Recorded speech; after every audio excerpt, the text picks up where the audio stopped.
Welcome to The Grind, and today we will have a performance review of these new kicks of mine. This is the Nike KD14.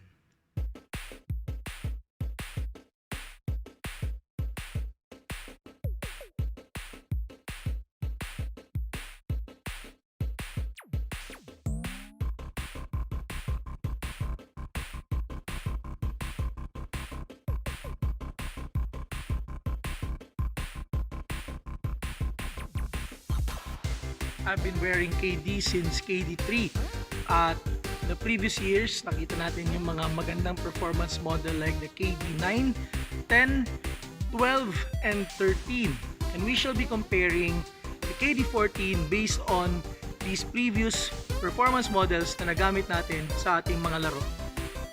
Let's start off with the traction. The traction is multi-directional. There's a part here carried over from the KD13.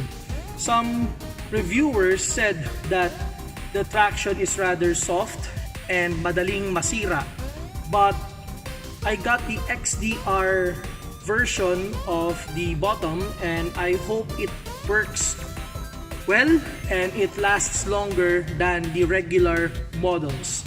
No slippage, maayos siya, and very reliable ang traction ng KD14.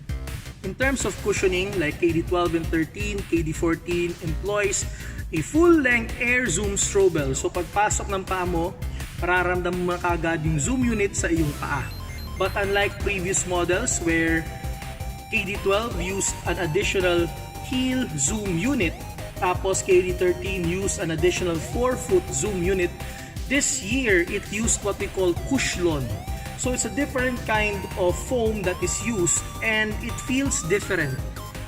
For some reason, mas bouncy siya, pero iba yung brand ng bounciness, but not as bouncy as a KD9. That is for me the best cushioning that you ever have in a KD shoe.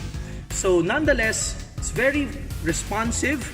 It has a different bounce compared to that of KD12, 13, and even that of the KD9 and 10. In terms of support, KD14 has a very wide base compared to previous models na parang nakakatakot gamitin because there's a tendency to tip over because the base is not that wide. Well, KD14 addresses that issue. The strap is back, pero honestly, it doesn't really make much of a difference. Minsan pa nga, yung strap lumilipad-lipad kapag ginagamit mo siya. You just have to press to the Velcro very well. The lacing system is very effective. It hugs your feet. And of course, the materials basically is multi-layered mesh. I'm actually wondering if this will last long because it's rather thin.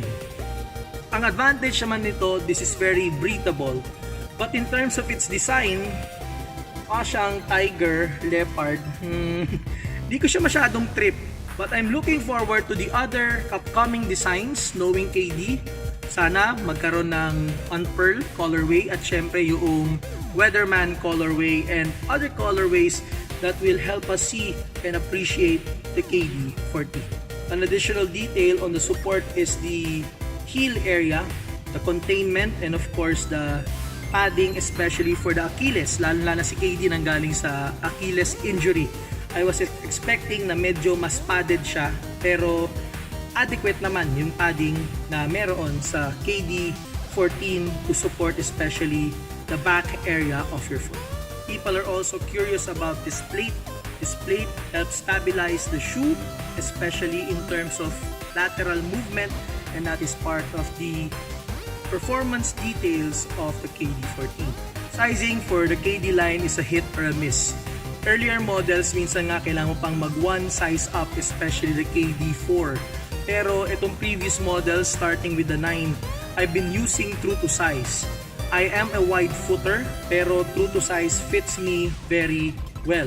In terms of availability ng shoe, I got this at nbastore.com.ph for 7,795 pesos. Wala pa akong nakikita sa Nike, wala pa na nakikita sa Titan na available na KD14. So you'll have to order it for now sa nbastore.com.ph. So overall, the KD14 is now my go-to shoe when it comes to playing basketball. The performance attributes of the shoe are very, very good, especially the cushioning, the combination of the Cushlon and the full-length Air Zoom Strobel. It works very well. The wide base also helps me a lot, lalo na as a wide footer at medyo maraming movement pagdating sa game. I'm just a bit afraid of the materials of the upper, pero I'm looking forward to other designs that will come over with the unique upper of the KD14. The strap is back. It doesn't really affect much, but it gives a little good touch and reminds us, of course, of KD's nickname, the Slim Reaper. And that is our performance review for the Nike KD14. Watch out for the next one. At ang ating re-review naman ay ang Jordan Zion 1. Welcome to the grind. Get ready, it's a new day. But for now, goodbye and good night. Bang!